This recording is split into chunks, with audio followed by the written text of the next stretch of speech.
আজ আমি তালে পিঠে বানালাম, সেটাই আপনাদের সাথে শেয়ার করতেছি।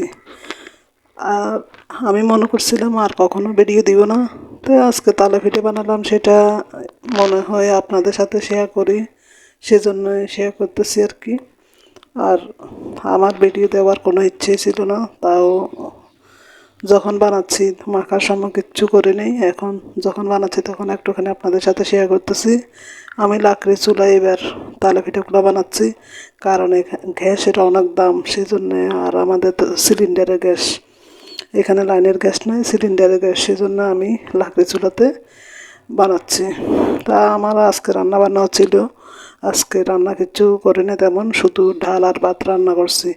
আমার মুরগি মাংস ছিল কালকের, তারপরে সবজি ছিল, ভাজি আর ডাল একটু ছিল, আবার আজকেও ডাল রান্না করছি আর ভাত, সেজন্য ভাবলাম আজকে তালে পিঠাগুলো এই যে গ্যাসের চুলায় না বানাইয়ে লাকড়ি চুলাতে বানাই। তো আমি 1 কেজি, এখানে 1 কেজির মতো, তার আগে 5 কেজি গুড়ি এনেছিলাম, সব গুড়ি বরবাদ হয়ে গেছে, অন্য জায়গা থেকে এনেছিলাম। আগে সারা জীবন যেখান থেকে আনাই সেখান থেকে এবার আবার 2 কেজি এনেছি, সেখান থেকে 1 কেজি মাখি দেখতেছি কেমন হয়। দেখতেছি এগুলা অনেক সুন্দর হয়েছে, অনেক নরম তুলতুলে হয়েছে। তো এখন এগুলো আমি চুলা থেকে নামাইয়ে আপনাদের সাথে শেয়ার করলাম। দেখেন এই পিঠাগুলো অনেক নরম তুলতুলা হয়েছে। আমি আপনার কয়েকটা হয়েছে, একটা আমার জালের মেয়ে আসছে, জাল বড়াটার মেয়ে আসছে, ওকে ওর জন্য দিছি আমার জাল বড়াটার হাতে, তাই ওর মেয়ে আসছে সেই জন্য ওদেরকে দিছি। অনেক নরম হয়েছে। আমার ছেলে বড়াটা খাওয়ার পরে বলছে যে অনেক মানে সুনাম করছে, এটাই আর কি। আমার ছেলে বড়াটা খাওয়ার পরে অনেক করতেছে, আমার মেয়েটা বলছে যে অনেক মজা হয়েছে। তার আগে যে 5 কেজি কুড়িয়ে এনেছি ওগুলো বরবাদ, এগুলা কিছু কয়েক মাস আগে আনাছিলাম, এগুলো সব বরবাদ। তো এখন একবার বানাই আর বানাই নেই, এখন আবার আমি এই 2 কেজি থেকে 1 কেজি দিয়ে বানাইছি, এগুলো অনেক সুন্দর হয়েছে এবং মজা হয়েছে। আমি পাতল পাতল করে বানাইছি, অনেক নরম তুলতুলে হয়েছে। আমি এখানে এই যে 1 কেজি গুড়ির সাথে 2টা ডিম দিছি, আর বেকিং পাউডার দিছি অল্প ধরনের 2 চামচ, 4 চামচে ছোটো চামচে 2 চামচ বেকিং পাউডার দিছি, আর হাফ চামচ এই যে বেকিং সোডা দিছি। তারপরে এই নারকল ভিতরেও দিছি, আবার উপরেও দিছি, আর লবণ দিছি 1 কাপ, মেজারমেন্ট কাপের 1 কাপ চিনি দিছি। তো এই 1 কাপ থেকে সামান্য একটু বেশি দিছি। তো সেগুলো দেওয়ার সময় আর করি নাই, আর ডানও দিছিলাম, ডানও দিছি, এটাই আর কি। রাত্রে গড়ি মাখি রাখছি যখন, তখন আমি করি নাই, ওই যে শুধু তারের রসের সাথে গুঁড়ি দিয়ে মাখিয়ে রাখছি, আর কিচ্ছু দিনে সব কিছু আমি সকালে দিছি যখন বানাবো। এখন তো শীতকাল চলে আসছে, তো এখন 10টার দিকে এগুলো মাখছি, মাখার পরে বানাইছি, এটি আর কি। এখন আমি কি করতেছি জানেন, এগুলা হচ্ছে যে পুদিনার ভর্তা। আমার শ্বশুরে তখন অনেক পছন্দ করতো এগুলা। পুদিনার চাশনি, পেঁয়াজ কুচি করে নিছি, আর এই যে কাঁচামরিচ কুচি করে নিতে হবে, তারপরে লবণ, সর্ষের তেল, আর এই পুদিনা পাতাগুলো একদম কুচি কুচি করে কাটে নিতে হবে। তারপর কাটে নেওয়ার পরে এগুলা চাটনি করলে আরও মজি অল্প হয়ে যাবে। তবে আমার বাসুরের মেয়ে জামাইকে নিয়ে আসছে, ওদের জন্য একটুখানি দিছিলাম, আমাদের ঘরের জন্য একটুখানি রাখছিলাম, এটা আর কি। পুদিনার চাটনি এগুলো অনেক মজা হয়, এগুলো সাদা ভাত দিয়ে খাইতে হয় আর কি। তো বানাই না অনেক দিন পরে, এরকম অনেক আমাদের এখানে থেকে প্রজেক্টের এখান থেকে, তো এই অনেক দিন পরে আনছে, আনার পরে এগুলো কুচি কুচি করে কাটি এগুলো বানাচ্ছি, সেটা আপনাদের সাথে শেয়ার করলাম।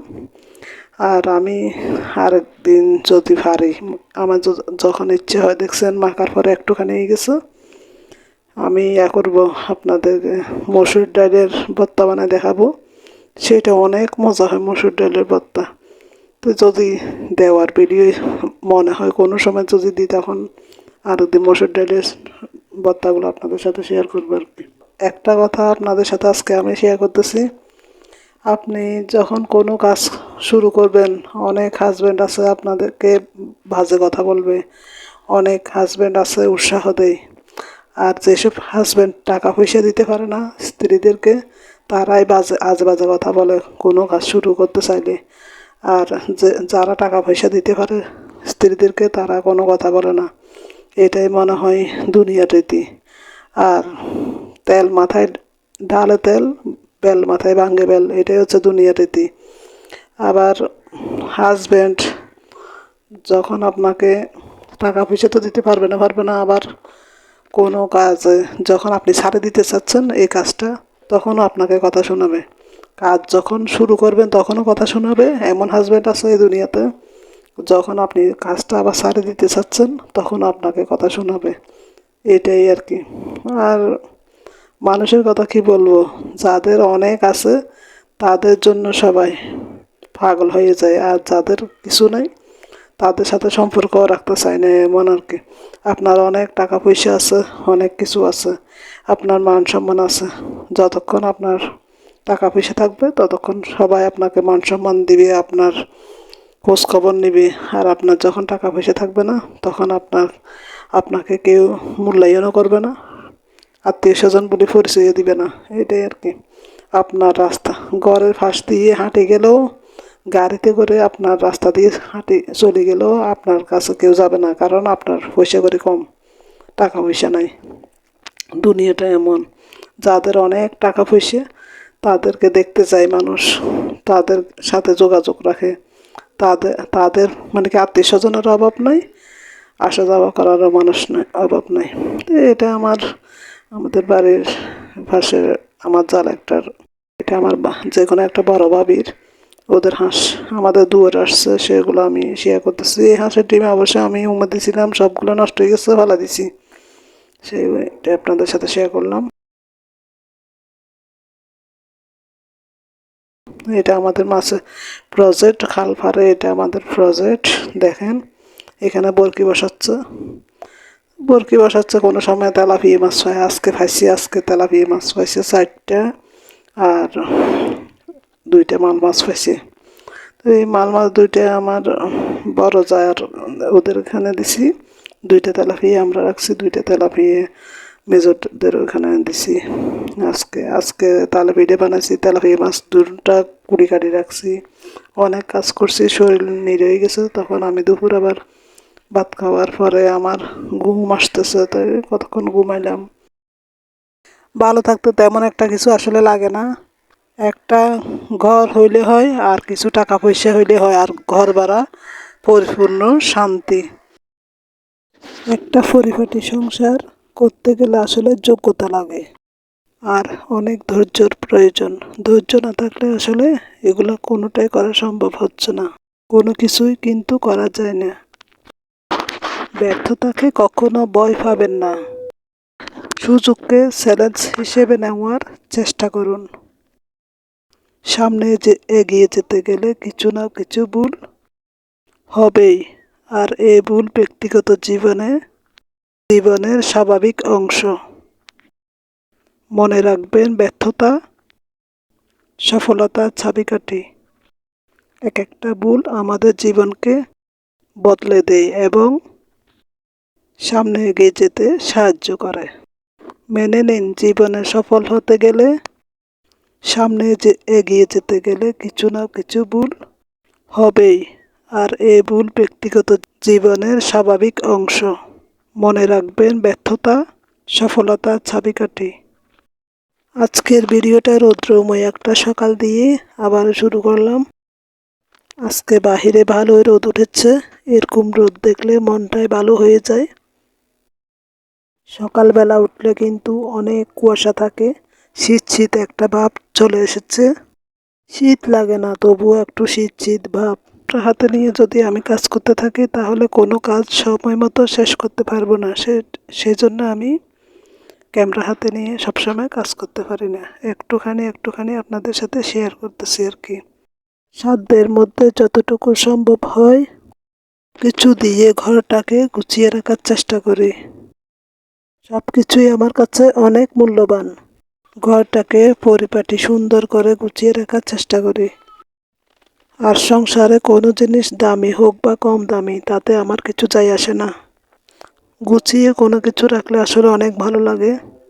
আমাদের বাসার ফার্নিচারগুলো একদম সিম্পল ফার্নিচার। আমার বাসায় খুব একটা দামি ফার্নিচার নাই, যা আছে সব সিম্পল সিম্পল। আর এগুলা দিয়ে গুছিয়ে রাখার চেষ্টা করি যতটুকু সম্ভব, সাধ্যের মতো যতটুকুই। যাই হোক, আমি আসলে আগে জানতাম না যে ইউটিউবের টাকা হালাল নাকি হারাম, এগুলো জানতাম না। 3 মাস পরে জানতে পারছি। তো জানার পরে তো আর এগুলোর প্রতি আর কোনো আগ্রহ নাই। ভিডিও দেওয়া তো দূরের থাক, হলে ডিলিটও করে দিব। চ্যানেলটা যে কোনো মুহূর্তে আমি ডিলিট করে দিতে পারি। তো অনেক তো চেষ্টা করলাম ঘরে বসে ইনকাম করার। 3 মাস যে অনেক সময় আমার অপচয় হয়ে গেছে, জীবনের অনেক মূল্যবান সময়। আর এই 3 মাসে কুকিং চ্যানেল অলরেডি খোলার পথে ছিলাম। তো এখন আর খুলবো না, কারণ ইউটিউবের টাকা হালাল নাকি হারাম এগুলো তো যখন আমি জানতে পারতেছি, তখন আর আমার এগুলো করার কোনো আগ্রহ নাই। আর এখন নিজেকে সংযত করে ফেলতেছি। আমি তো মনে করছি ঘরে বসে এই যদি ভিডিও করে টাকা আস্তে আস্তে 1 বছর ভিডিও দিলে ইনকামের পথ খুলবে। তো কষ্ট করতেছি, মন সবসময় ইউটিউবে ভিডিওর মানে কি কখন দিব, কখন কি করব। আবার এগুলো শিখতে শিখতে আমার অনেক দিন চলে গেছে। তো এখন আমার 3-4 মাস ধরেন সময়টা অতিবাহিত হয়েছে। একদম একদম আমার এগুলা লস বলতে একদম লস। আর আমি টাকা যখন লাখে 500 টাকা করে ব্যাংকে দিবে, তখনও জানতে পারতাম না এগুলো আসলে সুদ হবে, লাভ না। তো এটা জানার পরে যেভাবে আমি নিজেকে শুধরে নিয়েছি,